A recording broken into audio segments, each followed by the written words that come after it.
கேரளாவில் யாருக்கு first death sentence கிடச்சிச்சின்னு உங்களுக்கு தெரியுமா? இந்த வீடியோவில் பார்க்கலாம். ரஃபிகா பீவி, அவங்க சன் ஷரிக் அண்ட் அவங்களோட ஃப்ரெண்ட் அல்லமீன் 3 பேர் சேர்ந்து அவங்க நெய்பர் சாந்தாபாயை பிளான் பண்ணி மர்டர் பண்ணியிருக்காங்க. எதுக்காகனா சாந்தாபாய் போட்டிருந்த கோல்டு நகையை திருறதுக்காக இந்த மர்டரை பண்ணியிருக்காங்க.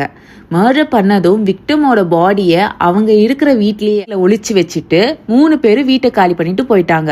ஹவுஸ் ஓனர் வீட்டுக்கு வந்து பார்த்தப்போ ரூஃப்ல இருந்து பிளட் லீக் ஆயிருக்கு. பிளட் லீக் ஆனதை பார்த்துட்டு பக்கத்துல இருக்க போலீஸ் ஸ்டேஷனுக்கு இன்ஃபார்ம் பண்ணியிருக்காரு. போலீஸ்க்கு இன்ஃபார்ம் பண்ண உடனே 3 பேரையும் அரெஸ்ட் பண்ணியிருக்காங்க.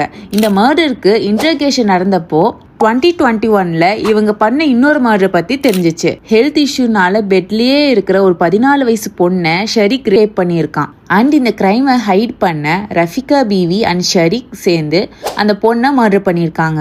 இந்த மர்டர் கேஸ்ல இன்வால்வ் ஆன 3 பேரையும் கோர்ட் டெத் பெனால்ட்டி கொடுத்துருக்காங்க.